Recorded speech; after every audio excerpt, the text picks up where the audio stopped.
All right, I'm going to demonstrate how to do a provisional cast on using a cotton yarn onto your needle. This particular project, I'm making a hat. I need 96 stitches. It's a double brim.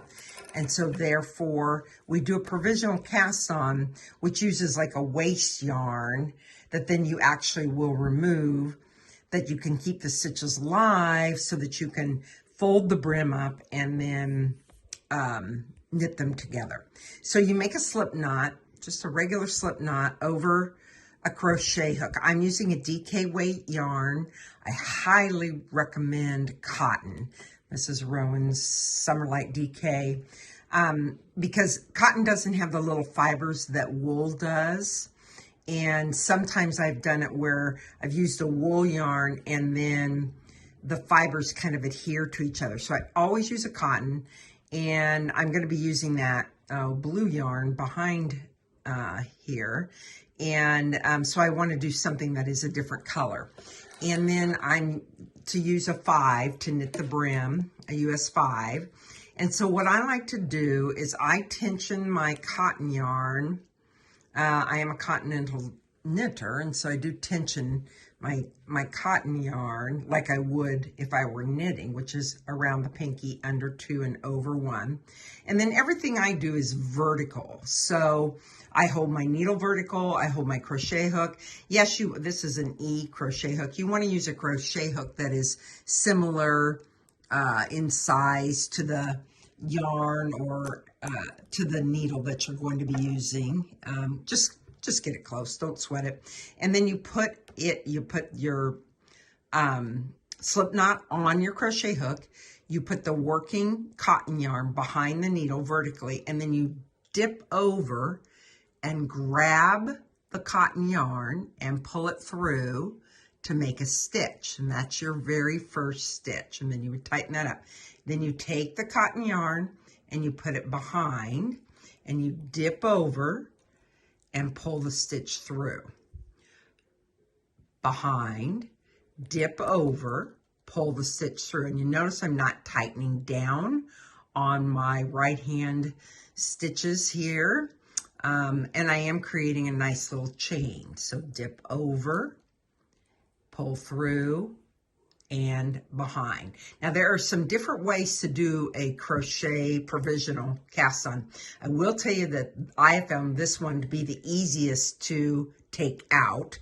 And once I cast on the stitches, then I'll show you what I do to help make it easy to know where I am to unravel the provisional cast on. Because if you do this chain right, it should just unzip really easily. And if you don't, you'll be picking it out stitch by stitch.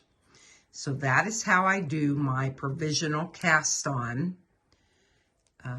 Over, dip, grab it, and you see how I'm holding my needle vertically and I'm not tightening down on the provisional cotton yarn, just snug, not tug. So we'll check back once I get my 96 stitches on.